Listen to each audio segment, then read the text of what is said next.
kuraba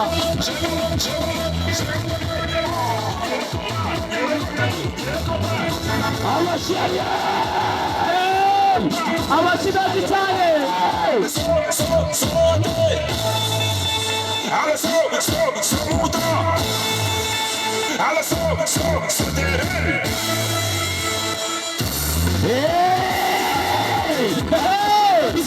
abashigazi cyane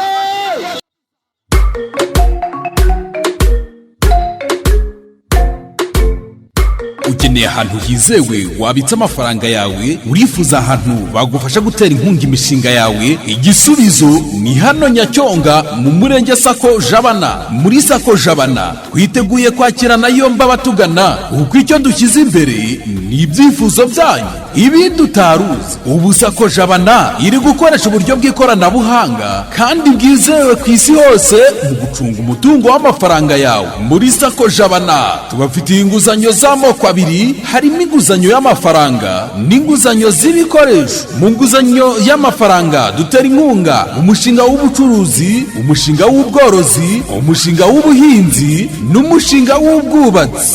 Naho ku nguzanyo z'ibikoresho tubafitiye ibigega bifata amazi ku ngano yose wifuza, amabati yo gusakara mu moko yose wifuza, matera nziza, televiziyo flat screen, telefone zigezweho za smartphone, amashyiga ya gaze, firigo ndetse n'intebe nziza za salo ubwoko bwose wifuza. Tubafitiye kandi plafo nziza z'amoko yose ndetse n'amakaro meza mu moko yose wifuza. Dusange hano Nyacyonga imbere y'isoko hafi y'ibiro by'akagari k'Akamatamu. Urabona inyubako dukoreramo yanditseho umurenge Sako Jabana. Icyitonderwa, izi serivisi zihabwa abanyamuryango ba Sako Jabana bafitemo konte, ariko niba udafite konte tugane tugufasha gufungura konte ubundi usharamane natwe.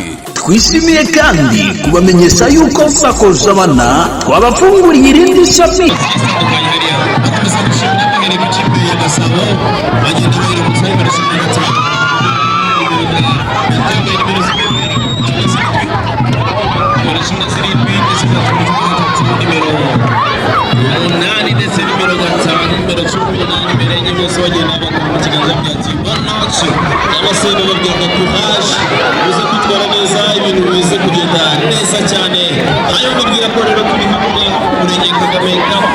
turi mu karere ka Gasabo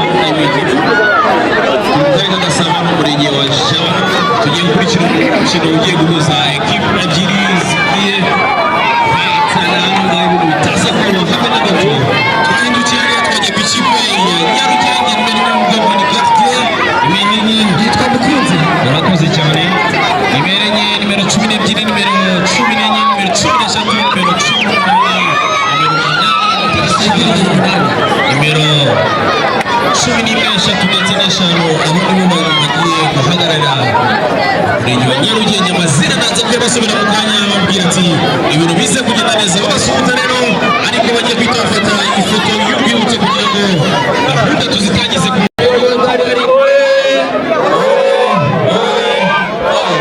Perezida Paul Kagame arasobanutse kandi arashoboye. Bituzatera bigateza u Rwanda rwacu. Imikino muzi ko yitwa, ariko kwisubiramo biraryoha cyane. Bavuga yuko barimo buranyumva, bavuga yuko ubwira bumva atavunika. Iyi ni Kagame Cup. Niki abo hakurya muranyumva bakumva neza nyakubahwa. aha rero ikibazo gikomeye cyane. Mwebwe urubyiruko, imirenge yagira porogaramu nyinshi, n'ofisi zo bita za VUP mu murenge mbese kwiteza imbere, ariko hajemo rero n'ibintu gikomeye cy'imikino. Dushaka ikintu cyo kureba uko twateza imbere iyi siporo y'umupira. ubwo rero ari kugenda gushakisha abandi bakinnyi baje gukorwa amakipe akomeye baba baje gukorana. Iyo bimaze kugera ku rwego rw'igishimishije abana ugeze ku rwego ukuvuga ngo dufite amahirwe akomeye cyane kubera yuko noneho n'abasifuzi baje baba bagiye ku rwego rw'igihugu bakomera amashyi. Rero nabo bazafasha kuranga abo baba bitwaye neza kandi nabo abana bakora ubu mushonje mwishu. Ikindi cya kabiri ni ugusabanisha abaturage y'abantu badasabana bararwana bakananirwa gutera imbere, ariko iyo urebye n'ahanga buriya gitifu bahamagaye ngo muze mu nama isanzwe ubona yuko mutaza nk'ukuntu mwaje n'ubu. Ni ngombwa barabashyi rero iki gikorwa ni cyiza natwe tuzakiranga tubigeho ko ibi bintu ari byo byiza cyane byatuma dusabanisha abaturage. Twabonye abamama, twabonye abapapa, twabonye n'abandi bantu.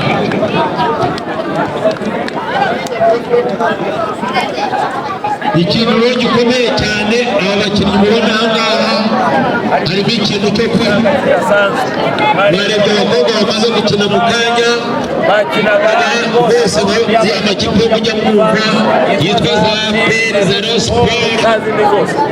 Ibyo ngibyo byose bazanazamuka bazirenge bajya no ku rwego rw'isi.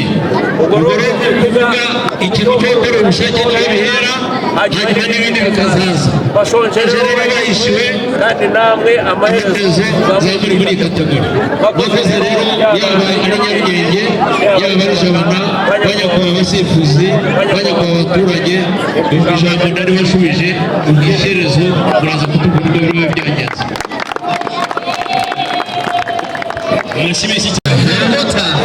Uragana ku Mucyo Sport TV uramenya byinshi bigiye bitandukanye. Mubwira ngo rero umusaza wawe muri aka kanya no kunyarukira kuri YouTube kwandikamo Mucyo Sport TV, subscribe, like, comment na share, hanyuma urabona guteye inkunga ikomeye cyane kanya gakanya kumurikira mu kibuga umayika ari nako kabisa. Urakoze cyane. Assalamu alaikum kiwanjani, assalamu alaikum washabiki wa timu mbili hapa, assalamu alaikum wakiongozi wote mkoa kuu, tunawashukuru sana.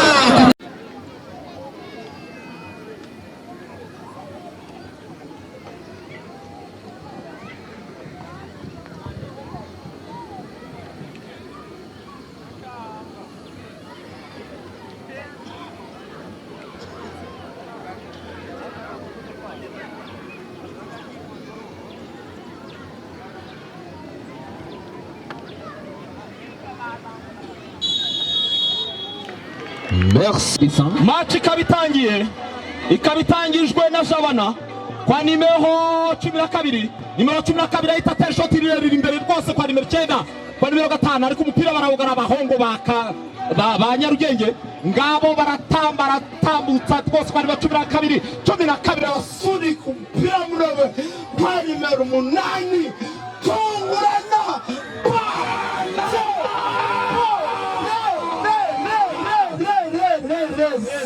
Kamera inyaragerageje uburyo kabisa.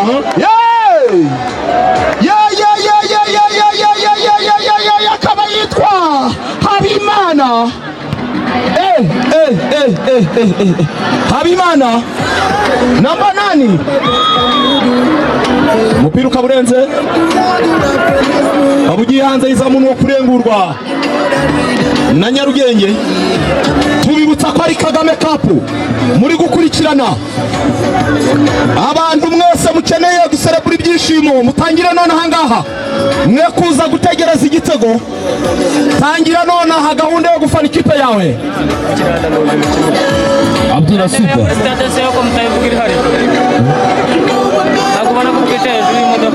Abdullah Super. Oi, Abdullah Super. Yep. Hari abantu twaje kuza gusanga ngiri atari VIP. Hari VIP yari hejuru y'imodokari kabisa. Abantu bicaye hejuru y'imodokari ngira niyo VIP. Tubasuhuza. Ari tocha bizamu kabiranya karura bizamu harimo da baba nimero kanara karakura bizamu jabara kabiranya 15 wapi muzamu amufata Inspector Ndondende ubona ko ikipe zose zatangiye kugerageza gushaka occasion yaba Gasabo ndetse na Nyarugenge zagiye zigerageza gushira mu izamu ariko bikaba off target, ariko ibintu ubona hari biri buze kuba byiza. Umugardien rero akubwira ati countdown, dukina umupira, bafungura impande zombi. Kapiteni numero 15 aratera neza, gardien ashaka indi imbere, atasatira imbere y'izamu n'umwe kuri umwe. Nimero 12 wa Nyarugenge bakigundagurana ariko umupira arawutera, umupira uragenda ujya hanze ariko arabwira ati reka dukine. Abahungu batangiranye imbaraga ku mpande zombi, abahungu batangiranye imbaraga ku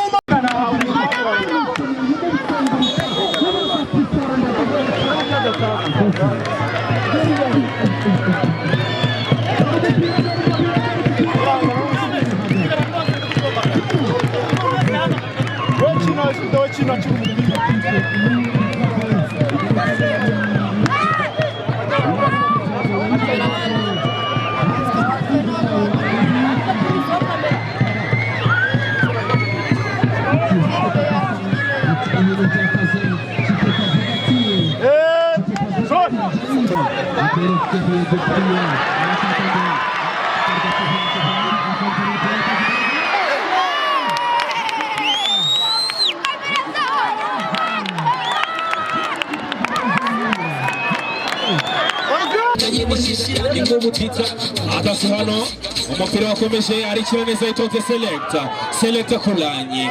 Attention, bakigundagurana amubaza ati bite asubiza barumere.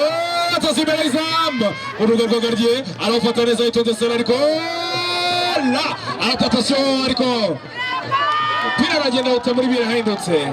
Nimero 9 Nyarugenge ufite igihaha, nimba mubyitegereje neza muva marimo gukora, nimba mwitegereje utuntu arimo akora uko yo mana we.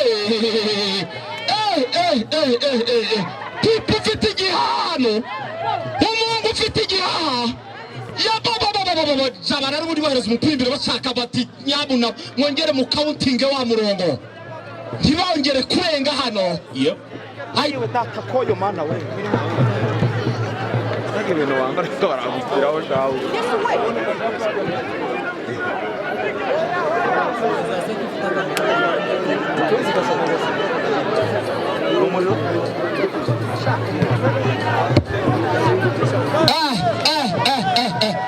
Baramanuka nimero 16 Nyarugenge pamushyiraho igitugu, umupira urangura agenda ujya hanze, umupira urangura agenda ujya hanze. Abahungu hano bakaniye neza wagira ngo ni match finale. Ariko babwirana bati hano niho harimo impamba itujyana ku gikombe cyitwa KAGAME Cup. Nta bintu by'imikino rero, gahunda no gukora umuti, nta bintu bya mabigibigi cyangwa saye. Atuwa muri buze kwereka Feruje agatinda zireba mugenda mushyiramo igitego. Kandi bano bahungu ba Nyarugenge bavuga bati mutembereza aba batipe bajabana rero mubatware mubereke umujyi hari haruguru, n'ubundi dore nguko ukuntu bizamukiye Nyarugenge. Atakizamu pake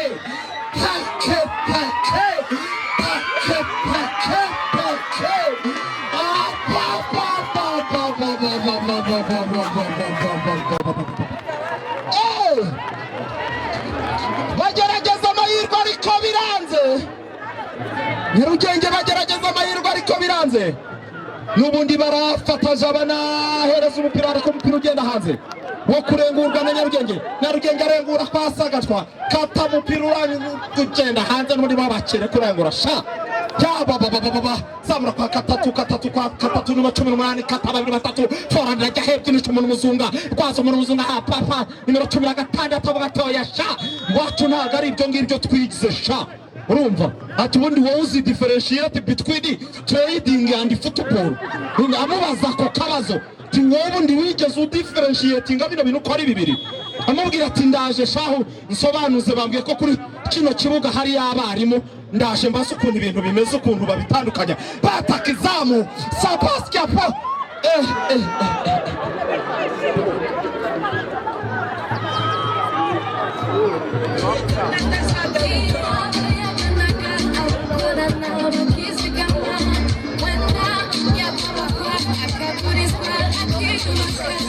nimero 16 Nyarugenge kwa nimero 13 fata babiri batatu, tanga ipasi, zamuka, hereza umuntu, n'umujyi ufite umupira, shorera umupira, hereza nimero 3, nimero 5, zamuka utuntu twa pase, ku mibare, amaze kubigezo w'imibare, ataho kuncika ngukire hasi, ariko amubwira ati ntacyo dupfa, ihangane wigire hejuru nta kintu dupfa, ati ntacyo dupfa. Nimero 14 wa Nyarugenge bamuhereza ikintu cyitwa ikarita y'umuhondo, bakaba bagiye kwatera nimero 10, akaba ahagaze ku mupira, nimero 10 Jabana hagaze ku mupira, bati turashaka igitego, kurya ni kare, bigishyuye, turashaka igitego bigishyushye, bavuga bati dukoresha ya tekinike yitwa foranda, ajya hehe iriya tekinike byanze bikunzira tuhereza ikintu cyitwa igitego. Nimero 18 avuga ati wibuka ukuntu twasezeranye, azamuka undi yitaza nimero 10 avuga ati buretse ndimo ndahengeza bo ndareba mu byiciro, kata umupira atera ipasi rirerire kwa nimero 10 abacyasikiye tuba umupira hejuru y'izamuka to Mucyo School TV tubibutsa Akarere rubuga mushobora gusangaho bino birori n'ibirongoranwa byabyo, koyo mana we n'indi mipira yose ikomakomeye nk'iyi ngiyi. Bamenyesha yuko Sako Jabana twabafunguriye irindi shami mu kagari ka Bweramvura muri centre ya Gitega kuva mu kwezi kwa 5 2023. Ku bindi bisobanuro wahamagara umucungamutungo wa Sako Jabana kuri 0788 78927 cyangwa se ushinzwe inguzanyo kuri 0786444630. Umurenge Sako Jabana, icyo dushyize imbere ni umutekano w'amafaranga yanyu n'iterambere ry'abanyamuryango ba Sako Jabana. Barayizamuye kona hanze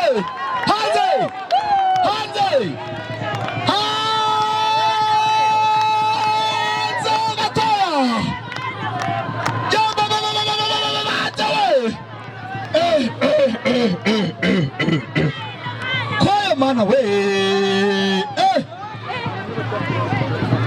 abahungu b'inyarugenge bagira bati mucana amatara dutsindira abantu ku matara, turebe nimero 18 toto wa Nyarugenge kandi nimero 8 tababa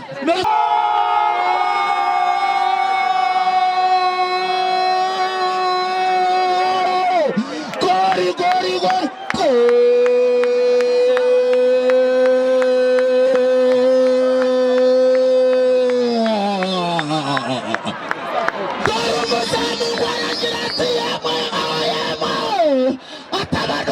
ntabwo mutabara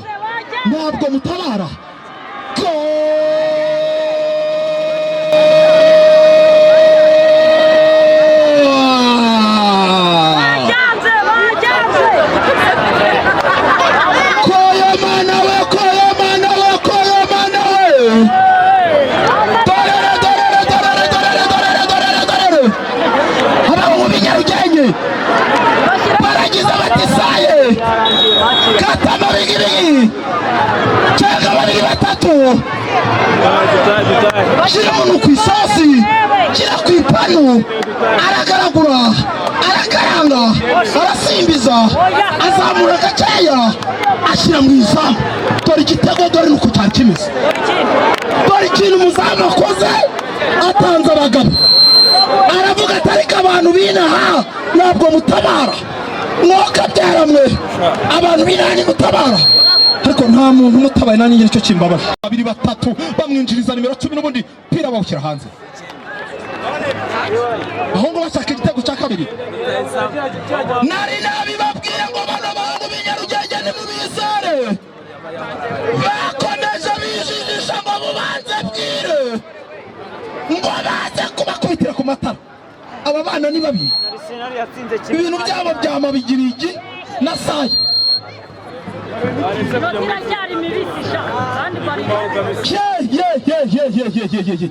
Pega abahungu b'inyarugenge ukuntu ari abagome, barababwira bati saye bakabati ubundi ibintu bya futuboro katari ibyanyu, mwagiye kudepoza mu zindi mirimo. Ati futuboro ntabwo ari ibintu byanyu, mufate diploma ujye kwaka akazi umukino ukaba urangiye.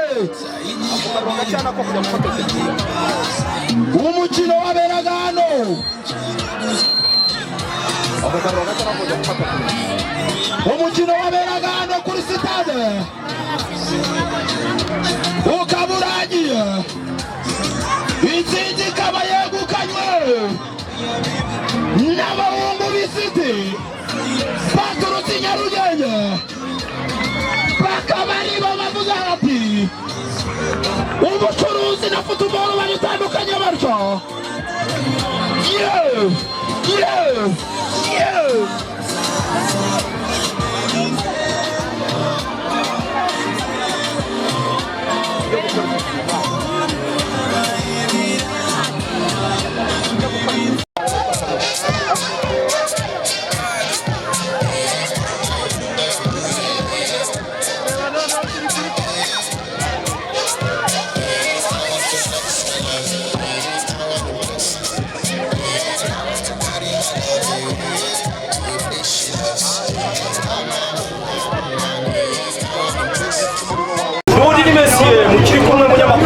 kandi buhababereye ku mucyo siko kugira ngo bakurikiranire uko byagenze imbone kubone. Rero ni nyuma yo ko rwari rwamikanye hagati y'Akarere ka Nyarugenge ndetse na KAGASABO, aho birangiye abahungu b'i Nyarugenge bakoze ibintu by'ibitangaza, bigishije abana amabigibigi ndetse n'abakinisha saye.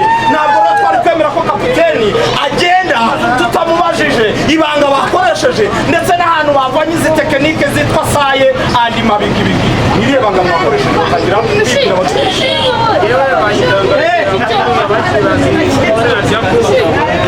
igihe kapiteni wa Nyarugenge imyaka ndumva itarenze ziragira mu myaka 7 nyibera kapiteni. Ibikombe turabimenyereye twebwe urwango kuza gukina twizeye nta gihe nta kimwe tuba kuko n'ibintu tumenyereye turinda dutwara ibikombe tutaratsindwa na rimwe. Urumva rero nta gihe kapiteni n'ubwo twe twasuye ikipe ya Shabana twaje ntabwo kapiteni uragira ngo ubwire abantu badukurikiye waba uri gutanga icyizere yuko n'iki gikombe nacyo mwizeye kuzagitwara, cyane cyane ko turi kubona irushanwa ritoroshe. ibisanzwe ku ngabo zanjye nshobora nazo igikombe cyo kigomba tumenyereye ntabwo tubwire gatoya, tubwire akantu kamwe gatoya mbere yuko dutandukana. Twabonye uriya muzamu wa Gasabo mwamuteye igitego atanga abagabo aratabaza arabatesa abantu binaha ntabwo mutabara. Ese kuki nibura utagenda umufate mu mugongo umutabara nawe ntabwo utabara? Tubwire kari akantu ko bakabonye. Oya byari ukuntu byari bimeze ngo nari mpanganye nawe numva nakeneye kumutabaramo kuko icyo gikombe cyari gikenewe. Turagushimiye kapiteni, tukifurije kuzatwara igikombe. Murakoze. Thank you so much. Murakoze cyane.